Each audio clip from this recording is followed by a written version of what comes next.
do you believe them? No, my lord. Anyone can be killed. Anyone can be killed. That is not a threat. It is not bravado. It is an 11-year-old girl, alone inside the stronghold of her family's greatest enemy, telling the most dangerous man in Westeros exactly what kind of mind she carries, and daring him to notice. Tywin Lannister notices. He always notices. What follows is not a conversation. It is a dissection, conducted in silence, dressed as small talk. This scene is not about survival. It is about the specific kind of violence that never raises its voice, the kind that makes you perform your own erasure and then thanks you for it, the kind that Joffrey could never access because he was too busy enjoying the noise of cruelty to understand that the most total form of power makes no sound at all. To calculate the atmospheric pressure of this room in Harrenhal, we must understand what each person needs from the other, and what it will cost them if they fail to get it. Tywin Lannister is the most powerful military mind in Westeros. He has just dismantled his own bannerman, Reginald, a cousin, with the same detachment a man might use to correct a servant who forgot his order. He did not shout. He did not threaten dramatically. He reminded Reginald that the Lannister name was the only thing standing between him and the cook's tent. Then he sent him away. The room absorbed this without reaction. The room always absorbs it with Tywin. That is not coincidence. That is conditioning. Every man in that chamber has been trained, through proximity, through repetition, through the memory of what happened to the last man who pushed back, to receive Tywin's corrections as weather, not as cruelty, not as injustice, as weather, something that arrives cannot be negotiated with and passes when it decides to pass. Arya Stark enters this room carrying a wine pitcher and a false name. She is Arya of Maidenpool now, House Mouton, a red salmon. She has built this identity from scraps of geography she once heard recited in a lesson she barely paid attention to, and she wears it like armor constructed in the dark with borrowed tools. What she needs from this interaction is invisibility, to pour, to serve, to move through the room like furniture. What Tywin needs, though he would never frame it this way, is confirmation. Confirmation that his intelligence is accurate, that the space around him is legible, that his control over Harrenhal extends all the way down to the air the servants breathe. If Arya fails, she dies. If Tywin fails to see through her, he loses something more valuable than a battle, the belief that nothing in his world escapes his read. He already knows she is lying before she opens her mouth. That is the detail the scene withholds from the viewer. Tywin does not ask, "Where are you from?" because he is curious about her origins. He asks it to establish the first coordinate of a grid he is building around her, quietly, without her awareness, the way a cartographer marks terrain before the subject knows they are being mapped. The technique of extracting accurate personal information through strategically layered questions, observing micro-responses in real time, and constructing a profile the subject never consents to provide. This is what Tywin does from the moment Arya enters the room. Every question he asks already has an answer he knows. The purpose of the question is not information retrieval. The purpose is behavioral observation. Watching how she holds what she claims to know. Whether she holds it like someone who grew up inside it, or like someone who retrieved it recently, with the faint extra tension of prepared memory rather than lived familiarity. Girl, where are you from? Maidenpool, my lord. And who are the lords of Maidenpool? Remind me. House Mouton, my lord. The word remind inside that question is doing enormous work. It signals that he already knows the answer. It removes the possibility that she is teaching him something new. She is being tested and she knows it.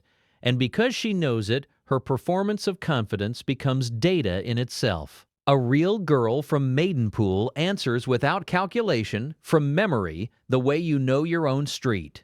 Arya answers without hesitation, But Tywin has asked enough people enough questions across enough decades to recognize the difference between the confidence of genuine familiarity and the confidence of preparation. One is warm and slightly imprecise. One is slightly too clean. He gives her the rope, watching how she holds it, watching whether the story has roots or whether it sits on top of her, like a coat she put on this morning. The question about House Mooton's sigil is not a follow-up out of curiosity. It is a tightening of the same grip. He is extending the grid outward, testing its edges, waiting for the moment a coordinate fails to match the terrain underneath it. Arya gives him the red salmon.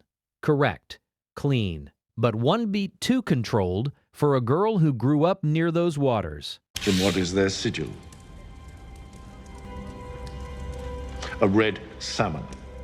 I think a Maidenpool girl would remember that. I think a Maidenpool girl would remember that. He does not say, "You are not from Maidenpool." He does not say, "I know what you are doing." He introduces a shadow between her claim and her credibility, and then he leaves it open, unresolved, like a door left slightly ajar in a room she cannot afford to look into. This is not mercy. It is a more sophisticated form of pressure than any accusation could produce. When you accuse someone directly, you give them a target, a shape to push against, a specific falsehood to defend or abandon. When you introduce doubt without accusation, you make them carry the weight of the gap themselves. Arya must now manage the story, manage her face, manage the silence, manage his eyes, all while calculating how much he actually knows. All while holding a pitcher and standing at attention in the war chamber of the man whose family destroyed hers. The psychological load is designed to collapse people who are operating on fear alone. Arya is not operating on fear alone, but she recalibrates, quickly, cleanly. Tywin watches her recalibrate, and then he drops the geography test entirely and names the thing directly. What comes next is where the scene shifts into a different register altogether, from quiet testing into something more precise and more dangerous. You're a northerner, aren't you? That is not a question. It is a statement with a question mark attached to give her the illusion of participation. He already knows. What he is doing now is watching how she handles being known, not how she denies it. How she handles it. This is the behavioral signature that separates Tywin Lannister from every other power figure in Westeros. Joffrey tells you he knows you are weak and enjoys the telling, loudly, publicly, for an audience. Cersei stores the knowledge and deploys it later as leverage when the timing serves her best. Tywin surfaces it quietly, evenly, without emotional coloring, and studies what that surfacing does to the space between you. The knowing is not the weapon. The deliberate, controlled surfacing of the knowing is the weapon. The deliberate maintenance of multiple possible interpretations of a statement used to prevent a target from identifying which threat is real, forcing the subject to exhaust themselves calculating every possible meaning while the interrogator loses nothing. "You're a northerner, aren't you?" could mean, "I have caught you and you should confess now." It could mean, "I respect that you come from harder stock than these southern men." It could mean, "I am testing whether you have the nerve to correct me with a better lie." Arya cannot know which reading is true. She cannot afford to guess wrong. So she does the only thing available to her. She accepts the partial exposure, adjusts her cover story eastward to Barrowton and House Dustin, and pushes the conversation forward before he can close the shape of the trap. She gives him a smaller, more detailed lie to satisfy the question created by the larger one. This is not a child's instinct. This is a trained intelligence running under extreme compression without a script, in real time. And one more time, where are you from? Barrowton, my lord. House Dustin. 2 crossed long axes beneath a black crown.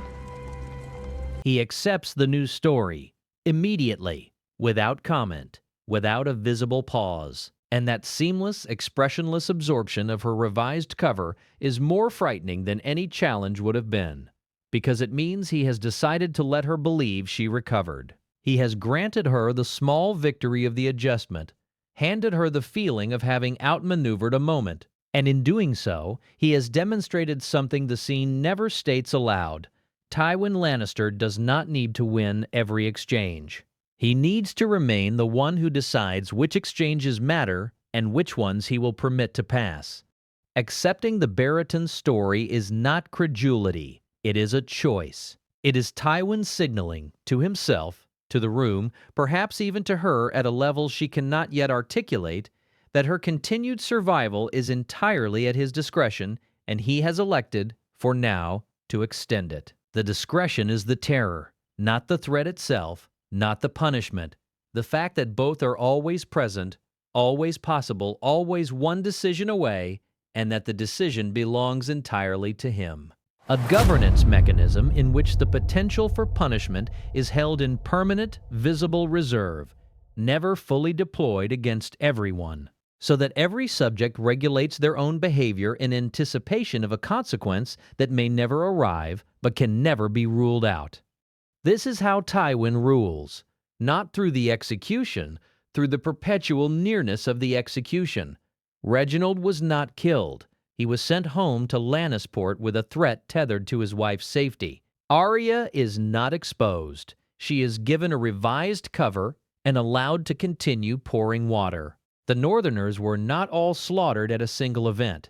The Rains of Castamere was played at a wedding, and the song did the work the sword only had to do once, 2 decades earlier. Tywin understood something that Joffrey never grasped, that Cersei grasped too late, and that Robb Stark never grasped at all. The most efficient form of control runs on anticipation. You do not need to harm everyone. You need to harm enough people, visibly enough, that everyone else harms themselves trying to avoid it. The violence lives in the possibility, and Tywin keeps that possibility alive in every room he enters. Through the evenness of his voice, the precision of his questions, and the way he looks at people as though he has already calculated the cost of their continued existence and simply has not announced the conclusion yet. And what do they say of Robb Stark in the north? They call him the Young Wolf. Now the scene opens into something larger than an interrogation. Tywin pivots from testing her identity to extracting battlefield intelligence, framed as casual curiosity, the way a man might ask what the weather is like in a town he has never visited. He has spies. He has ravens. He has lords sending him reports every week. But reports tell you facts.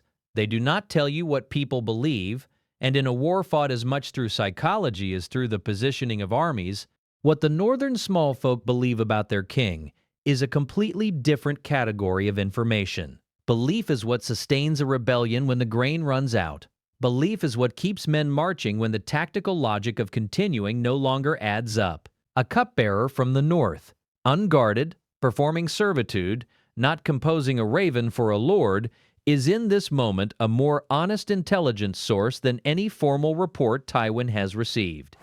Information gathered from low-status, close-access sources who have no awareness they are being assessed. More operationally reliable than official reports, precisely because the source has no political incentive to shape the data they provide.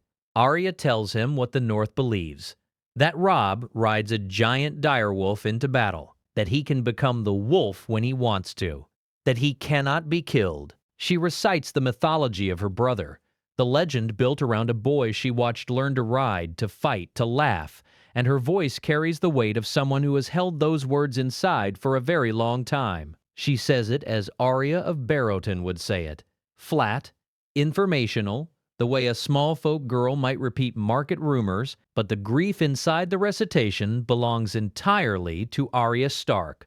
She is describing her brother's legend to the man most responsible for the war that separated them. She cannot flinch. She cannot let the grief break the surface of the performance. So she doesn't. That containment, that practiced absolute suppression of the thing underneath, is the same mechanism Tywin himself runs on. He just does not know yet that the girl holding his water pitcher has already learned the lesson he spent a lifetime building. Do you believe them? No, my lord. Anyone can be killed. She says it to survive. She says it as a pragmatist from the North might say it, someone who has seen enough of what war does to bodies to know that legends are just men who have not yet met the right blade. But she is also saying it as Arya Stark, a girl who maintains a private mental list of names she recites like a prayer or a promise or a form of meditation that keeps purpose and focus when everything else has been stripped away. Anyone can be killed is her doctrine. It is the philosophical core of everything she has survived and everything she intends to do. It is what keeps her functional inside Harrenhal. The unshakable belief that the scale of a person's power, the thickness of their walls, the loyalty of their men, none of it makes them unreachable. It is also, in this room, at this moment, the most dangerous thing she could say, because it reveals the precise shape of her mind to the most dangerous reader in Westeros. Tywin hears it. He holds her gaze. He does not react. That silence, that long, flat, measuring pause before "fetch that water," is not confusion. It is recognition. And recognition from Tywin Lannister is the rarest and most double-edged thing a person in his orbit can receive. The involuntary cognitive registration one high-caliber strategic mind has when it encounters another operating on the same frequency. Not warmth, not affection, but the precise identification that the entity across from you calculates, assesses threat, and controls performance the same way you do. Tywin Lannister has spent his entire adult life surrounded by people who perform intelligence without possessing it.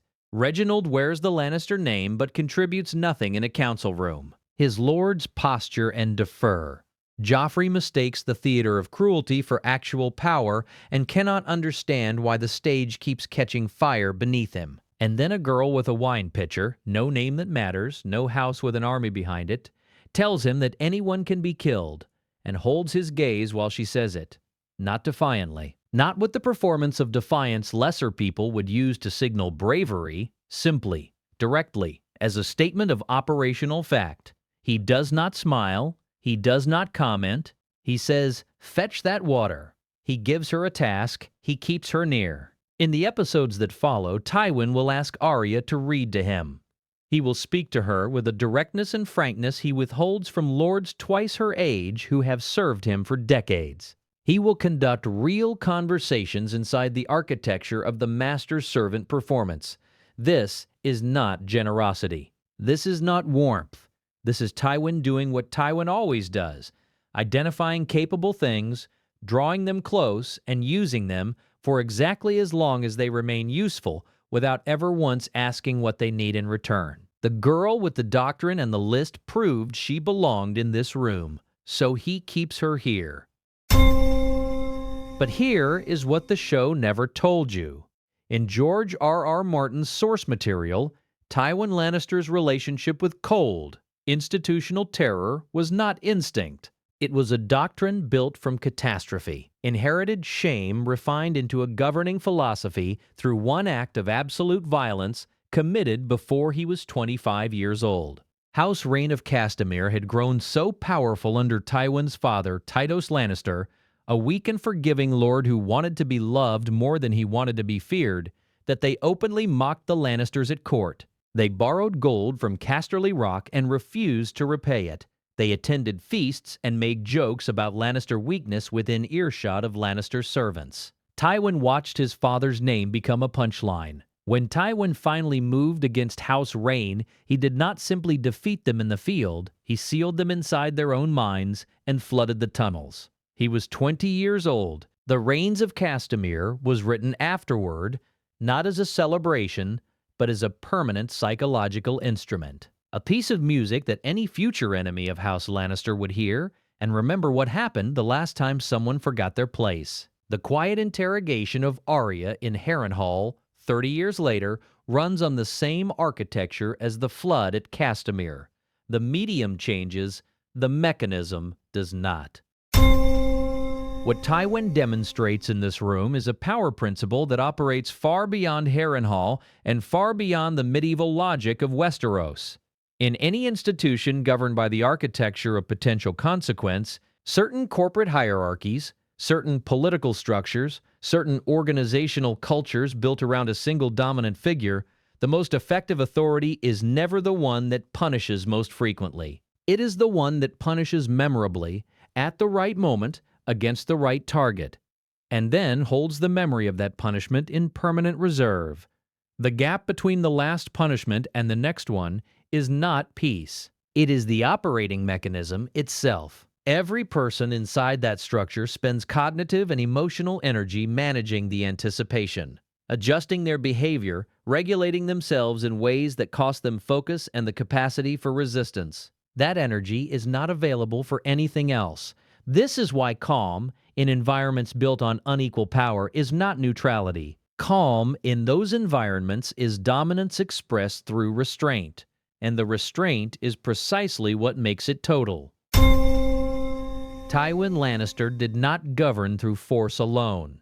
He governed through the architecture of force, the understanding that if you build your violence correctly at the beginning, precisely enough, visibly enough, you never have to rebuild it at the same cost again. Joffrey needed to inflict pain every day because his authority had no structural depth. It had to be performed constantly to exist at all. Tywin inflicted pain once against House Rain, made certain everyone heard the song, and then sat in rooms for the next 30 years asking quiet questions while his legend did the work his armies no longer needed to do alone. The girl with the wine pitcher looked him in the eye and told him, "Anyone can be killed."